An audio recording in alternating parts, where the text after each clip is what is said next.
Good afternoon. It's Wednesday, the 30th of November 2016, just after 1 o'clock. Welcome to UK Column News.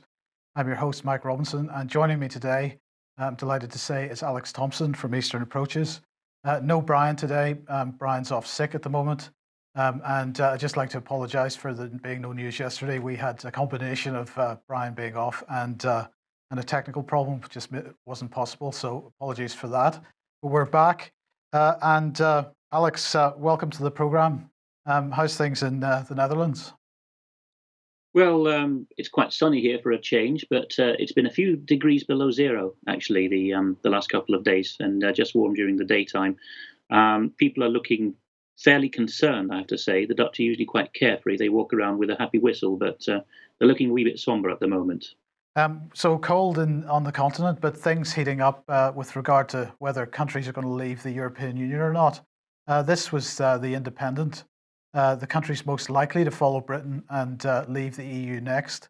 Really, you're wanting to highlight Germany in particular, and the fact that, well, basically, at least the opinion polls are suggesting that nobody wants to leave the EU and Germany. But do we trust opinion polls anymore? Well, perhaps not these, because they're from YouGov, and YouGov has some interesting membership behind it. If I'm not mistaken, it's owned by Peter Kellner, the husband of Lady Catherine Ashton, the former High Commissioner for Foreign Affairs of the European Union. But there's definitely, even if there's been some massaging there, there's a grain of truth in this, that the Germans are, as you see on that slide, half as keen as any other country on recovering their independence. Well, that's what you get with 3 generations of them being told at school, the EU is our nation now, Germany bad, Germany bad. This is really the key to explaining why Merkel is being very strict with the UK and taking over the reins of negotiation from the European institutions with the UK on the terms of supposed Brexit, because her people have got nowhere else to go as far as she's concerned. They must absolutely stay in the EU, or they'll recover some awful German national sentiment. Okay, well, let's move on then to Jean-Claude Juncker, one of the European presidents, because, of course, Europe, being as it is, needs more than one president. This headline here from Euronews is entitled, "Marine Le Pen will not be France's next president," says Juncker. But you wanted me to quote a couple of things out of this. This is by a journalist called Isabel Kumar. And she says, "But we have the impression that the European Union is looking more and more like a house of cards. Austria is holding a presidential election in a few days' time that could put a far right leadership in place for the first time since the Second World War. There is talk of plans for a referendum then being held on EU membership. Things are getting worrying, aren't they?" And that's the question to Juncker. And Juncker said, "We can't deny or take away the people of Europe's right to express their views. Regarding referenda on EU membership, I think it's not wise to organise this kind of debate. Not only because I might be concerned about the final result, because this will pile more controversy onto the huge number already present at the heart of the EU. Besides, I don't think the next president of Austria, whoever it will be, will launch themselves into this kind of escapade." Alex, is this what referenda in the EU is all about then? Escapades?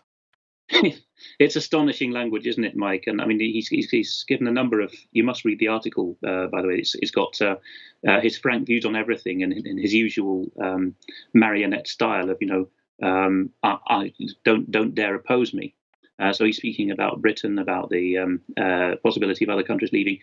And he's confronted with, as you say, there just what happens if Mr. Norbert Hofer is elected to the figurehead role of Austrian president, who doesn't really have political power. And I covered the fact that he was nearly elected, very, very close runoff, in fact, earlier this year, and they're doing the postponed rerun now against the Green candidate Alexander von der Bellen. But he says, whether it's von der Bellen or Hofer, they will not arrange such an escapade. This is a naked threat. And by the way, he threatens the female journalist later in the article when she says that Günther Oettinger, the German EU commissioner, called the Chinese slitty eyes and got caught out doing it, much like our own dear Prince Philip some years ago. He says, "Don't you dare be like that with me, young lady." You really must read the text. Right, and so let's move on with it then, because what she goes on to say is, the question is, can the EU survive if Marine Le Pen becomes president? And he says it's a question that we should not even be asking. Well, why not? because he knows that Marine Le Pen is not going to be French president, is my guess. And how he knows that, I don't know. Okay. And then she asks she says that a German viewer would like to know if the UK should be used as an example to discourage other countries who might be thinking of leaving. And he said, it's not really a question of that. I'm not looking for revenge when it comes to the UK. The British have had their say by universal suffrage. I hope others do not do the same. But regarding the UK, we must not come to this in the spirit of revenge. We must sort out the problems this has caused for the UK and for Europeans. We will make sure relations between the British Isles and the continent remain harmonious, all the while knowing that the British cannot have the same rights and advantages as citizens of the European Union. I don't think we want them, do we? No, we don't. I mean, he's talking as though he holds all the cards, but as we just mentioned, it's Merkel who's really negotiating for the rump EU, not him.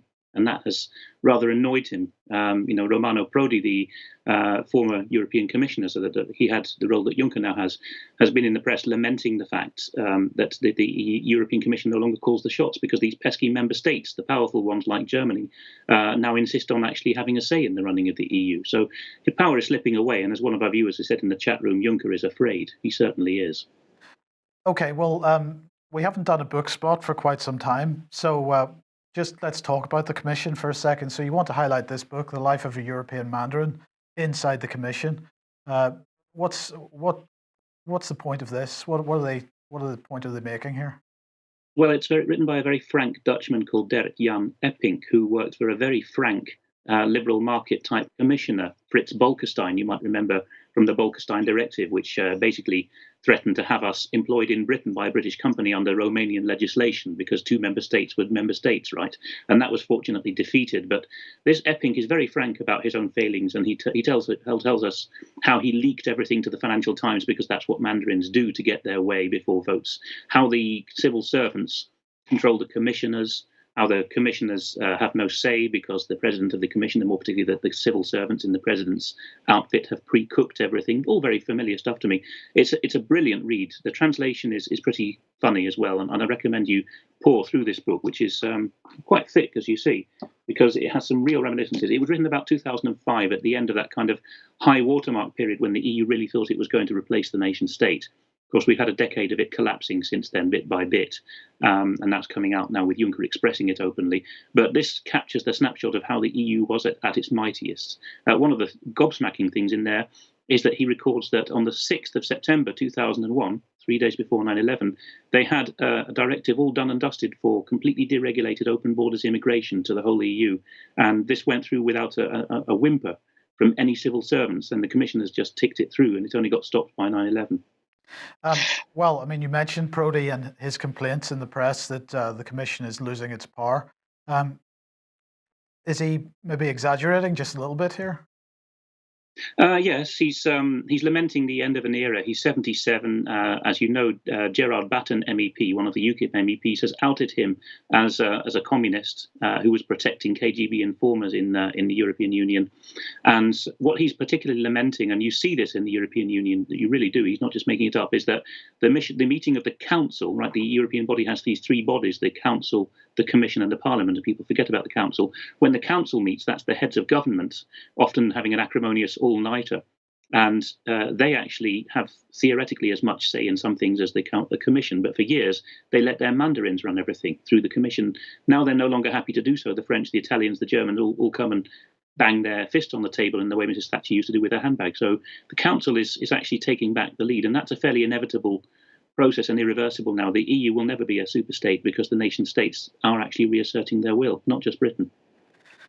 Well, of course, there is a referendum going on at the moment in Italy, much to Juncker's disgust, on whether they stay within the euro or not.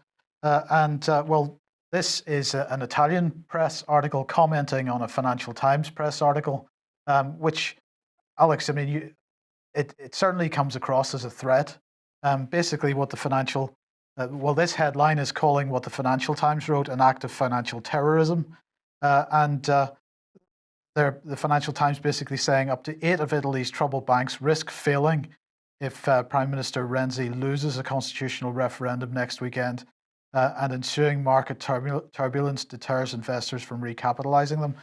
So this is the FT article, fears mount of multiple bank failures if Renzi loses referendum. But the text of it is really comes across as a bit of a threat. You know, you vote the right way, or else the markets are going to pull the rug out from under these 8 banks. Did you read it the same way? Yes, I did, and we have to realise what the FT is. That book I just mentioned by Derek Jan Epping says from cover to cover, if we wanted to bat away a suggestion or get our legislation through before anyone democratically chosen had ever seen it, we leaked to the Financial Times because that was our sledgehammer. Everyone who was worth their salt read the FT and knew that it was the mouthpiece of the European project. What he doesn't quite specify, because he's a Dutch Anglophile, and so was his boss, is that the whole European project ultimately is being steered by the Anglo-Americans. I don't think he's quite awake to that, and he really thought it was naively thought it was something being pushed by the continental countries. But be that as it may, the FT is there to say on behalf of the city and Wall Street, look, if you don't toe the line, we're going to reduce your liquidity. And Prodi himself, of course, went into politics really as a Goldman Sachs type man, and we've had this since with other people just parachuted into the Italian and Greek prime ministership.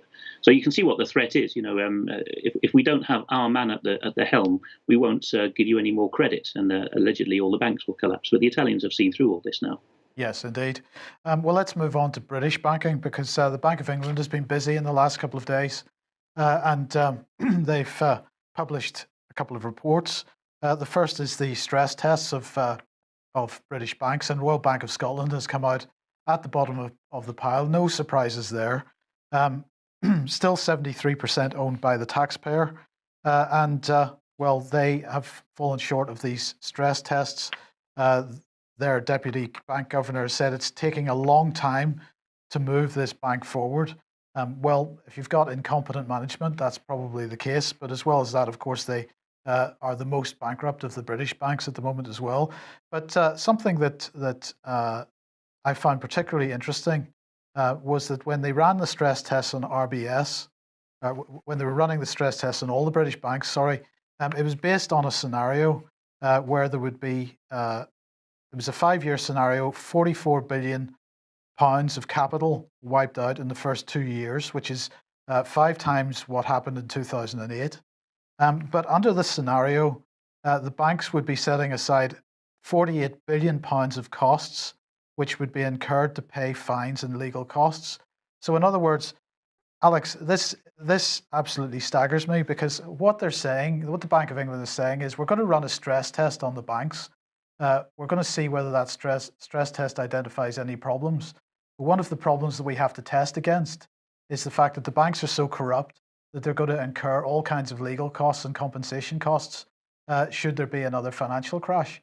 And that's got to be a pretty spectacular acknowledgement by the financial system and the City of London. It is, Mike, and I wonder how much tie across there is to Zurich Insurance, the preferred insurer of local authorities, at least in England and Wales, which has made it quite clear that it has factored in a massive risk of councils being sued for permitting and even encouraging, in some cases, child abuse in their institutions and among the foster parents working for those councils. So I think the actuaries are very smart. I mean, you don't get into that profession without being very clever. And I think they well realise that there's things coming down the pipeline as well. Here on the continent, the stress tests, when they were introduced a couple of years ago, threw up the fact that there was a problem, so-called, with German and other Germanic countries' banks because they were too small and local and solvent. So inevitably they failed, ironically, they failed that stress test because they didn't have huge amounts of capital sloshing around. Well, they didn't need it because they didn't lend more than they had. And the so-called solution the Continentals had was to get these hundreds of banks merged into a few super banks closely regulated. Again, it's the Anglo-Saxon run out of control corporate model that seems to be pushing things on the continent. Absolutely. Now, the other thing that the Bank of England has published today is the financial stability report for 2016, and they're saying that the financial system is facing a challenging outlook. They're saying that following the US election, there have been significant changes in global asset prices. They're saying the rise in advanced economy sovereign yields, coupled with the risk of reduced global trade, has reinforced the vulnerabilities associated with those emerging market economies with high levels of debt. And so they go on. But certainly one of the themes of this report is that the reason for any instability in the financial system is Brexit, and really the sort of the political movement that's growing up around the world of the same type. So Mark Carnage, as we've said, the financial system remains challenging, risks remain elevated. But one of the things that he was highlighting in this report and in his briefing this morning was the levels of household debt in the UK. And he said that people are drawing down on savings for the first time since 2008, since before 2008, that they're borrowing more. But he said, don't worry about that because the banks are in a great place to service this need. I'm not quite sure how that gels with the stress test report, but anyway, he says they're in a great place. So 190 billion pounds is now owed on credit cards. Well, let's just remind ourselves of what the overall debt situation is in the UK at the moment. And as we can remind ourselves, household debt at the moment in total, including mortgages and so on, is £1.5 trillion or so. So he's now complaining that 190 billion of that is owed on credit cards, loans and overdrafts, that's 11% more than it was 12 months ago. And he's saying that this is the largest increase since 2005. So that puts an average debt on British households, excluding mortgages, of £7,300. But as I say, the banks are in a great place to service the future need of more debt. So we're going to print money via credit agreements. We're going to put people in a position where they're failing personal stress tests, never mind the bank stress tests. And then, Alex, we're going to asset strip everybody. That seems to be the they've hollowed out these banks. They've effectively deliberately made them bankrupt. They're effectively insolvent. So there could be no other outcome other than to start calling in debts the way RBS has done in the past, and that of course will result in property being taken from people.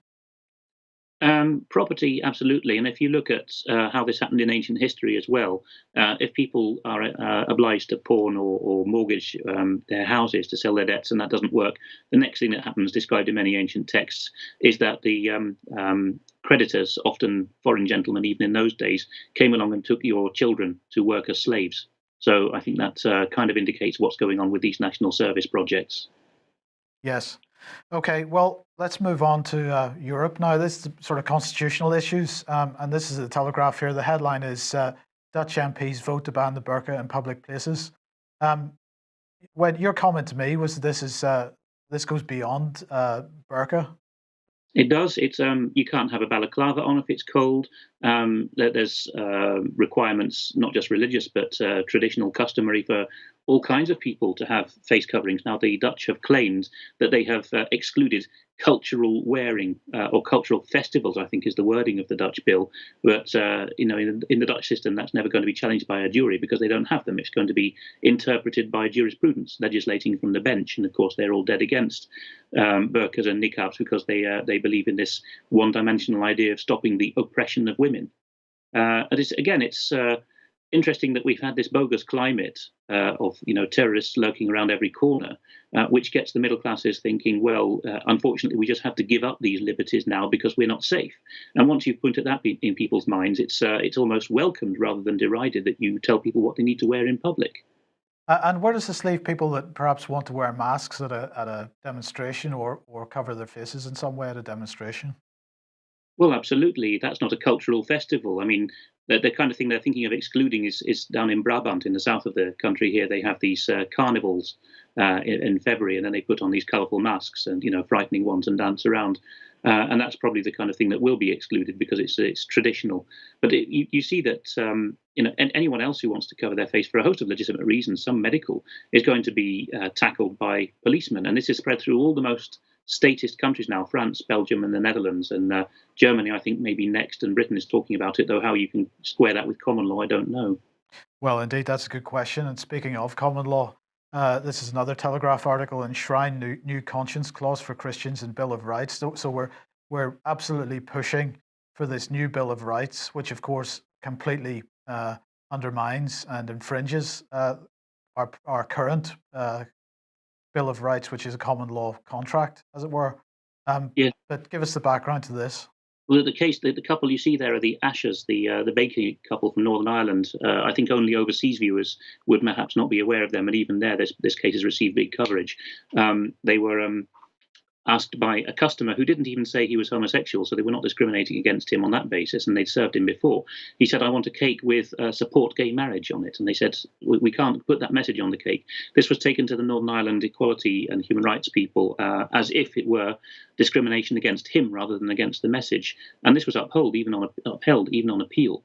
And because Harriet Harman's Equality Act 2010, which has been called Socialism in One Clause, puts an absolute duty on all public bodies to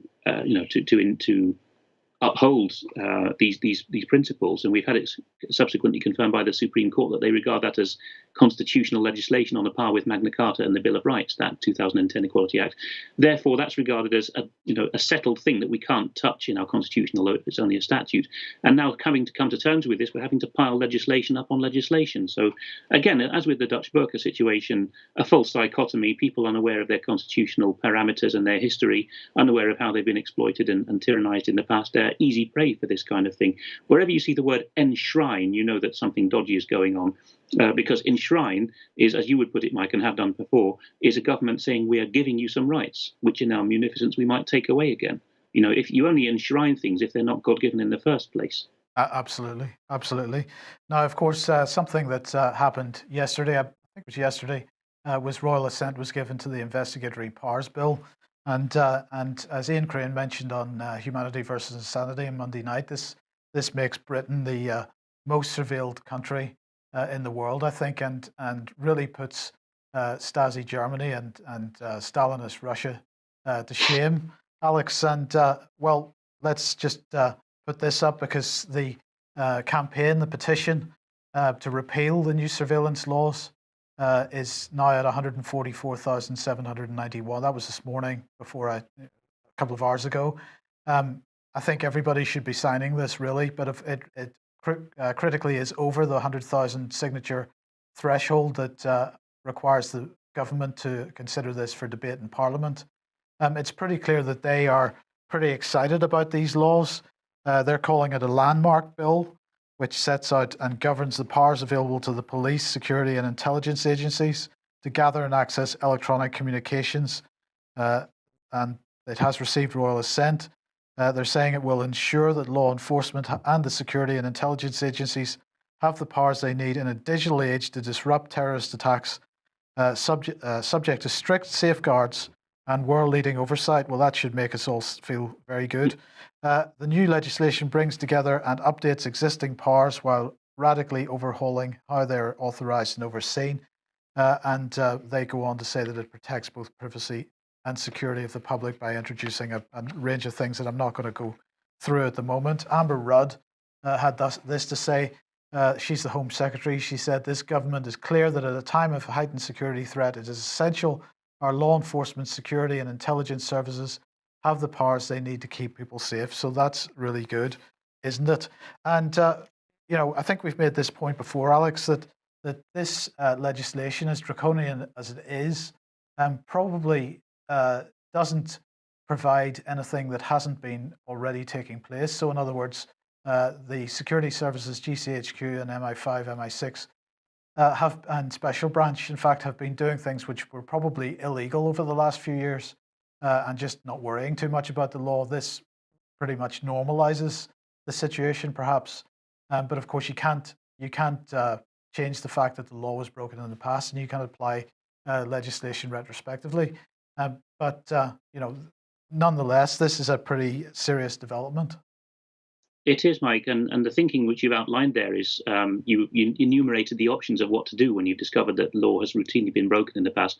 And of course, the one you didn't mention, because it's a kind of God forbid option for the government, is actually prosecute those who broke the law in the past. I mean, in the very same years, the first decade of this millennium, when I was a GCHQ officer, we got no end of communication saying we always follow legalities. They never mentioned the law, much less lawfulness, but they talked about legalities and this fictional entity called UK law, which doesn't exist, but anyway, We always follow that, was the missive that was sent around every, certainly regarding warranting and targeting all the time, but certainly on courses as well. And at that very same time, we were being told you can process bulk data of British citizens and British residents. And even our allies at NSA, when I talked to them about that, they said, I can't believe you guys can do that. Congress has told us we can't do that in the US. And of course, Congress was quite right, because it's not what a foreign intelligence agency is there for. So it's all, again, just a bit like the Dutch and the human rights situations we discussed in the previous couple of slides. Again, we have a situation which has been tampered with by bad law. Heaven forfend that we should actually tackle the bad law and those who framed it. No, we have to build on top of the bad building that we already have. You mentioned the Snoopers Charter and the list of people who can, intelligence agencies, as they were euphemistically called there, who can read your entire browsing history. Well, one that I spotted in this list, who's now empowered to look at your whole browsing history, is the NHS Business Services Authority. What do they want to know about our history for? Well, that's a very good question. There's a few others in there in that list that you could ask the same question, and of course this is really the main concern that people have, isn't it? That what they've done is opened a Pandora's box, and all and sundry seem to think that they've got the right to people's personal data and personal browsing habits. That is the absolute key to it, Mike. Even if I do say it myself, we in the three proper agencies went through real training. We had history, decades long of it. We'd not quite fought the wars, but certainly the Cold War and the predecessors of our organizations had certainly been involved in the wars. In some cases, even the First World War. And we knew what we were about and what we signed up for. And we regarded ourselves as bound by the same oaths, although we didn't take anything more than the Official Secrets Act. We thought ourselves bound by the same level of oaths to the Crown as military officers, alongside whom we served very closely. But if you're talking about local authorities and the Food Standards Authority and the NHS Businesses Authority and local councils, although local councils are not on this list, but they do have RIPA powers under the old system, they're obviously going to be very different in their approach. They're going to use these powers maximally rather than minimally as we did, and they're going to be, or to use the old phrase, rather jumped up self-important people about it. Well, this article from depressa.com, we've got captioned that German spies to work beyond authority. How far behind us is Germany, actually? I would say they're catching up quick, because they are regarding themselves as not even on the same rank as the other European continental countries in intelligence terms. They regard themselves, and we regard them, have done for some years now, as kind of almost up there with the Anglo-Saxons in the Five Eyes arrangement. The jargon used now is second or two and a half party, which is a bit of a shorthand, because second parties are those who are party to the UK-USA agreement not to spy on each other and to share everything. Third parties are all other countries' intelligence services, and the French and Germans recently were starting to be called two and a half parties because they were almost at the table with us. So we were almost sharing techniques with them and raw information almost in some cases. So they're powerful already. But this speech by Merkel at the 60th anniversary of the Foreign Intelligence Agency, the Bundesnachrichtendienst, at the podium she's at there, this is just after she announced that the Bundestag had approved a huge budget and remit increase for the spies. She is saying to these spies, who were only very recently moved from Dachau to Berlin to be at the center of power, she's saying, well, okay, you chaps now have to work much more closely together with Germany's equivalent of MI5, the domestic people, the BFV, the Constitutional Protection Agency is its official name. And if you don't, then this money will not be well spent. So she's really ordering them to turn into a single blob with far more powers and far less differentiation between what we spy on foreigners for and what we spy on our own people for. And already the Telegraph here pointing out that one German intelligence officer has been arrested. What's this about? Yes, it'll presumably be a Turkish immigrant, of whom there are many working for the BFV, the German Domestic Intelligence Agency. But anyway, this chap in Cologne, the very evening that Merkel said you, BND, are going to work much more closely with them, he was arrested, or the news broke that he'd been arrested because he was apparently plotting to blow up the headquarters of the BFV. So make of that what you will, either a fake news story, to use a word of the month, or it may be that there really has been infiltration, but it doesn't bode well. Okay, and well, this article in Zeit Online suggesting that Merkel has imported terrorists. Yes, this is the candidate who got something like 49.9% or so in the first attempt to elect a new Austrian president earlier this year. If you watched the news at the time, I was showing how the whole country voted for him, and only certain districts of Vienna voted for the Green candidate, but they have the weight of population in Vienna. But anyway, he's having another go because a court has ordered a rerun. And in his head-to-head debate with Mr. von der Bellen, he was saying, we can't go on with more of the same because we Austrians were used as a corridor, as a funnel to import millions of people to Germany who had no documents, and some of them turned out to be terrorists. So he's actually saying, Germany and Austria, of course, have been extremely close partners, although Austria has strict neutrality and didn't even join the EU till '95 because of that neutrality, and has certainly never joined NATO. He's now saying, well, sorry, the game's up. We can't have the post-Second World War order, and we can't go on pretending the Germans are our best buddies or big brother, because they've really left us in the lurch now. They've imported terrorists for their own purposes. Yeah. Okay, well, let's move on to Syria then, and we'll look at Aleppo. Now, what I want to do here, I'm not going to even go into the detail of these articles, but I just wanted to contrast the news reporting on Aleppo with the news reporting on Mosul. And we have two very similar situations here, two cities which are held by terrorists, and which the government of the nations that they're in, the respective governments are trying to clean these terrorists out. So in the case of Aleppo, the Independent here is saying Aleppo could witness one of the worst massacres since World War II, while at the same time the Independent says ISIS does not have the guts to continue to fight for Mosul, claims Iraqi Prime Minister. So Aleppo bad, Mosul good. We've got civilians in the same situation in both places. The hypocrisy here is tangible. Let's look at the BBC. Aleppo battle, UN alarm as 16,000 civilians flee government advance. Mosul, Iraq battle, IS accused of shooting civilians.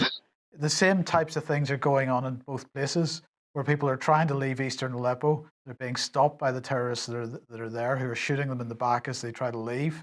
But we've got to criticize Syria, but we don't criticize anything that's going on in Iraq.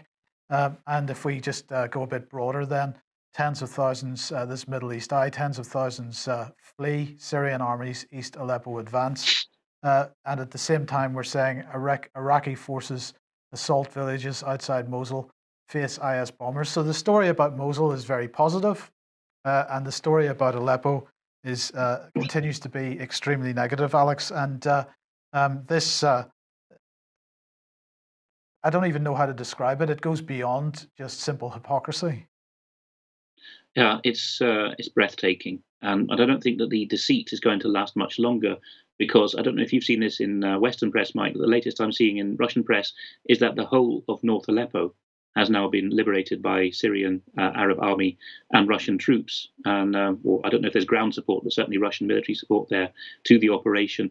And so the northern half of East Aleppo, which was held by ISIS, seems to have fallen. So the stories are going to come out, and I suspect they're going to come out in Russian press with more clarity and volume than they will in the Western press. So we'll keep a close eye on that. But has that actually cascaded to the West yet, that the battle for Aleppo is already half won? Well, it has to some degree, and I was speaking to Vanessa Bailey yesterday about this, and she's saying that actually in the remaining stronghold, the parts that the Syrian army haven't yet taken, most of the so-called rebels have left already, so the ones that are left are the real diehards, and so both sides are fleeing.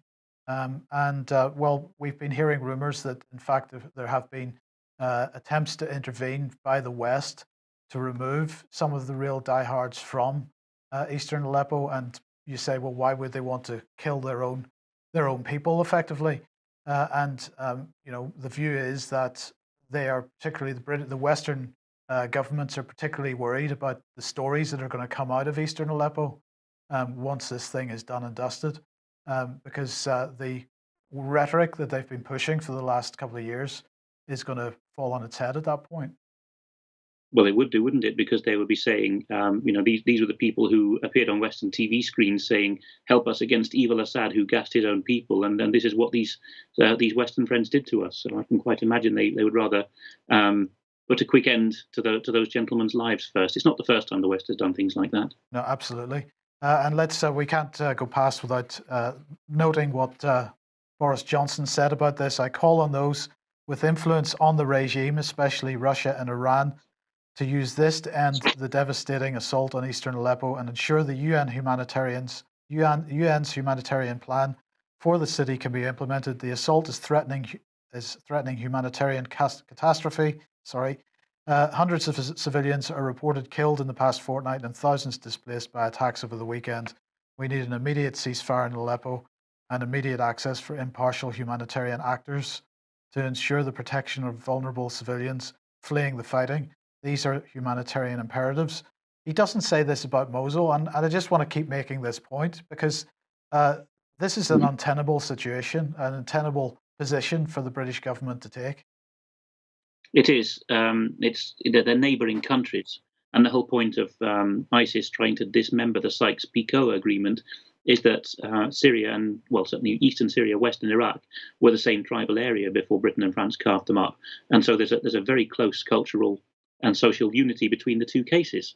So people are able to swap experiences. It's conceivable that people who've been liberated in Mosul will manage to speak to people who've been liberated from Aleppo and compare notes, and they might even find that the same guys with the same facial features and habits were involved in both. So there's going to be no way to cover this up.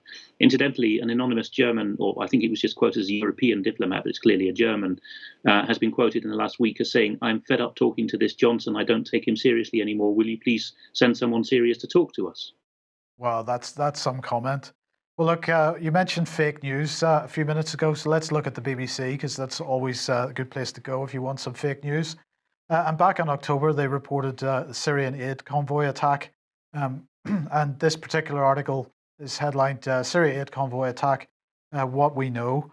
And what they said is an attack on a Syrian Arab Red Crescent warehouse and a UN aid convoy was in a rebel-held part of northern Syria on the 19th of September, killed at least 18 civilians, including one aid worker. The United States, which backs the rebels, believes Russian or Syrian government warplanes bombed the convoy, but Russia, a key ally of Bashar al-Assad, has rejected the accusation and said US drone was flying overhead at the time of the attack.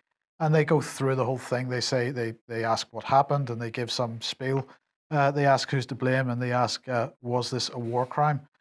Well, some people weren't terribly enamored by the BBC's coverage of this, and they wrote to the BBC and asked for comment, and they got a response a day or two ago, and this is Keith Granger. BBC said, "Thank you for getting in touch again about our Q&A article on the Syria aid convoy attack, and please accept my apologies for the delay in my response. Having investigated further, the assurance in my previous response that these pictures and footage had been verified by our journalists is not accurate and was the result of a miscommunication." So they published inaccurate information, and what they're claiming now is that publication took place because of a miscommunication. This is the BBC we're talking about, Alex. This is an incredible statement for them to make. You know, if you listen to the latest Sunday Wire edition on 21st Century Wire, which is with Patrick Henningsen and Vanessa Beeley, talking, of course, about Syria again, he mentions in that interview from last Sunday how American journalists, I think he means people who previously dealt with him, have rung him up and said, "We can't, or we won't, or we don't want to, or whatever, because you're now on this list that we've covered in recent days as people who don't check their sources." So this is the fake news meme which is going around calls all of us in the alternative media fake news on the basis that we don't check our sources. Well, as you can see any day you tune into UK Column News or 21st Century Wire, our sources are often people on the ground in the situation anyway, whether it's Britain or abroad, and certainly people with first-hand knowledge. You can't say that of the BBC, Mike, going on what you've just quoted. I mean, the number of times the BBC doesn't check its sources is going to be about 3 orders of magnitude greater on any given day, isn't it? Absolutely, and it doesn't just apply to the BBC, because one of the worst culprits in the UK, at least on television news, is Channel 4 News. Channel 4 News used to have a certain level of credibility. That has completely gone out the window in recent months. And sadly, one of the biggest culprits is your namesake, Alex Thomson, Yes. at Channel 4 News, and also Park Harrington. And Vanessa's had some fantastic conversations recently with them. really asking them to justify the statements they've been making and asking them what their source of information was, and they can't answer. But just getting back to the BBC response once again, they go on and say when the white helmets arrived at the scene of the attack to help the injured, which they normally film doing, they were targeted by jet attacks. Well, none of the films that were that were taken by the white helmets demonstrated that at all. And the BBC says this prevented them from taking pictures or videos of the dead and injured as they normally do in such cases. So what they're basically saying is that because the white helmets, they say, weren't able to take photographs of the dead and injured, that justified, or at least this is the excuse they're giving for why the BBC published unverified images of dead and injured people, which in fact were not from the place at all. And then they go on to say most filming happened after things calmed down. And so the line as it stood in our piece was incorrect. So again, they're not talking about truth. They're not talking about facts even. They're talking about a line. And for a journalistic source such as the BBC to talk about giving a line, it's an acknowledgement that they are simply spinning, and that's being kind to them. Well, we've got two comments in the chat room which have hit the nail on the head. One is Adrian saying, if the jet attack story were true, why on earth didn't the white helmets film it? Because they seem to have their cameras ready at every other moment. And the other is George saying, if you're annoyed about this BBC lies, which is what it is, bearing in mind that the presenters these days are totally clueless and a lot goes out live and it all ends up on YouTube, the thing to do is to hang around on the phone in, even if it's very annoying to you, and even if you don't say anything controversial to the researcher who says, what are you calling about? So that when you get your moment on live with the anchor, you can say, what on earth are you talking about? And you'll get a couple of truth bombs, as they call them now. You'll get them out before you're cut off. And it gets the new generation of presenters completely flustered. I would mention also on Channel 4 News, Cathy Newman, whom Vanessa has quite rightly torn a strip off recently. But the thing is, Cathy Newman gets away with it because she presents herself as a third-wave feminist. And in that circles, or like Catty Kay, the BBC world correspondent in Washington, all they need to do is write an article on their own website afterwards saying, I felt offended. And that apparently trumps everything. But I think that the overreach that we're getting now is that they're trying the same post-truth agenda with other parts of cultural Marxism, so not with the radical feminist agenda, but with issues where truth actually matters, like military facts, for example, geographical facts. Indeed. So let's just put the BBC article back up and label it as it is, fake news. And we could probably find half a dozen others to put the same label on. Now, Vanessa is about to head off to Syria once again, and she would like to ask for a little bit of financial support for that, if anybody can. If you would like to offer a little support, please go to her website, which is thewallwillfall.org, and you'll find a donate button on there. So that would be a particularly worthwhile thing to do. Okay, Alex, we're starting to run out of time here, so let's just be a bit brief on the next couple if we could. The Ukrainian president has set up a shrine to himself. There he is, dressed as a Roman patrician, President Poroshenko. And this has been posted by someone on Facebook of his own side, a Maidan activist. And there is Petro Poroshenko in his toga, I don't know, begetting the nation of Ukraine in his image, giving peace from on high to the nation. It's, the crudest of pseudo-Roman imagery with a bit of Catholicism and a bit of sort of Vatican overreach all mixed in. So this is the kind of people that we have on so-called our side, the pro-EU, anti-Russian side on Ukraine. This is a president, and this is in a shrine to himself. Now, this is a level of narcissism that Barack Obama would be embarrassed about, even. It's really left the Ukrainians lost for words. I mean, they've started saying things like, well, he certainly doesn't suffer from a modesty problem. Oh. But I think that in the end, this is going to cause some of the Ukrainians from the far west, who are not his own people, but actually different nationalities, like the Hutsuls, they're actually quite proud people, the Carpathian mountain dwellers, and they're actually going to say, well, we're being taken for a ride here. We didn't, rebel against Russia just to see this guy turn up with his sort of Caesar-like ambitions. So I think it'll backfire on him. Yes. Okay. Just one more item here that I want to cover and get some comment from you about. Now, the North Dakota protests, this was covered by Ian Crane on Monday night on Humanity versus Insanity. some video clips of the type of things that are going on there. And I think probably the key aspect of this is the fact that the police have become so militarized, and the type of attacks. That's on one hand, but here we've got the independent reporting that the police are now starting to block supplies reaching the protesters, so they're not letting water in, they're not letting food in. Alex, this is a siege, and again, the hypocrisy here is spectacular because if we look at what the Telegraph, and I've just picked the Telegraph, but it could have been any mainstream news outlet over the last 2 or 3 years talking about sieges imposed, they say, by the Assad regime and how food is not allowed into towns and villages in Syria. And yet, US officials doing exactly the same thing. How do, how do they have the barefaced cheek to kind of cover this in the way that they do? Well, I suppose by tricks of wording, really, because you don't call it a siege, or you don't think of it as being a siege if it's the same nationality on both sides of the fence. You call it something else, like a containment operation. I mean, these photographs coming from the water protectors coverage in North Dakota are really quite frightening and stunning. I mean, these guys are all robo-copped up. And obviously, if they're dousing these protesters at night while they're hemming them in on bridges, if they're dousing them with cold water while it's already sub-zero, and if they're denying them food, these people are obviously going to starve and freeze to death. That's something I never thought we'd see in the United States. Yes, absolutely. So just to sort of finish this one off, I want to bring this back up because we covered this a couple of weeks ago. The fact that NATO troops are being allocated so-called non-lethal weapons. And many of these weapons very similar to the one that this gent is holding in his arms here, were being used by the US police. Were they all US police? They may have been federal police. We don't really know. But anyway, the question that came up at the time, if you remember, was somebody asking, but if troops are to be given non-lethal weapons, does this not mean that they're no longer soldiers, that they're policemen doing law and order?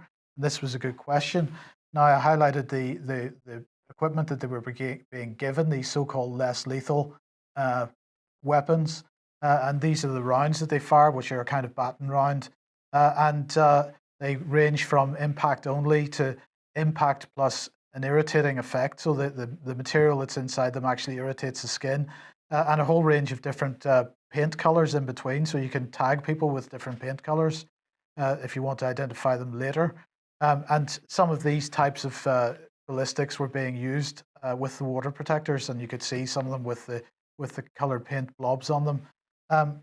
And even in the documentation, it is pointed out that these weapons can cause fatal injury. But the key point I wanted to highlight and remind everybody again was the European Defence Agency meeting between NATO and the EU last November, on the 17th of November 2015.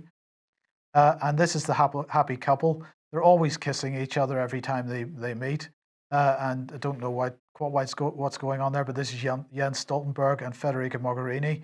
And, as I've said before, I want to remind everybody this: at that European Defence Agency conference, the message from Federica Mogherini was that we need to merge military and policing functions. This was a very key part of what they were saying at that conference. And we're basically saying exactly that, at least in the way that so-called civilian police are being deployed in certain parts of the world. We're seeing this type of thinking appearing on the front line, as it were, Alex. And this has got to worry people. Well, in a nutshell, it's the same as what we were talking about earlier with intelligence functions with regard to Britain and Germany there in the middle of the broadcast. Military corresponds to foreign intelligence. It is, using all our resources, throwing everything we've got against overseas threats because they're not our people and we don't have loyalty to them other than common human decency and the knowledge that we'll be judged for what we do. Domestic societies arrange themselves far better, with far more protections and have civil liberties, is the turn of phrase. And that's why we have police rather than military, and why we have distinct domestic intelligence agencies with far fewer powers and who are supposed to have a much lower caseload at any time. It's because we don't treat our own people in the same way we treat other people. The only reason you'd want to merge everything is if you want to go all out for a totalitarian one world government. Absolutely, absolutely. Well, look, you wanted to mention this, so I'm just going to end off with this one. Nicola Sturgeon, this is a tweet to Nicola Sturgeon. I like the idea of a Celtic corridor, Scotland, Northern Ireland, and Ireland. And your Yeah. response, yes, Scott Gov, sorry, loves pulling strings in Northern Ireland and the Republic, and you're highlighting the Doherty files here. So just very briefly on this one. Yeah. Well, Michael Gray is he works for Common Space. The Scottish nationalist movement has decided that Facebook and Twitter are too fair and balanced for them, and they've got a new social media platform called Common Space where they only allow Scott Nats to speak, and they have a newspaper in the same mould called The National, which Guido Fawkes this week described as bonkers fake newspaper, The National. And Michael Gray writes for both of these outfits, and he's actually quoting Sturgeon from her appearance this week in Dublin, where she hurrahed the setting up of the Scottish hub within the British Embassy in Dublin. You see, and of course, the Scottish hub is, or it was described by the half-witted Irish social workers in the Doherty case as the Scottish Embassy. But anyway, the Scottish hub within the British Embassy is appropriating to itself all consular authority over Scots in Ireland, it seems, under cover of being there for Scottish business or whatever. So he was in the audience and he was quoting her in Dublin. But he won't be aware, I don't think, of all the stuff that the Scottish Freemasonry-based establishment has done on both sides of the border in Ireland in the Doherty case. So it's up to us to make them aware. Okay, well, I think we're going to end there. Alex, thank you very much for joining us today. And I'd like to thank all our viewers for joining us today as well. We'll be back at the same time tomorrow, 1 p.m. Well, hopefully Brian will be back with us in due course. See you then. Bye-bye.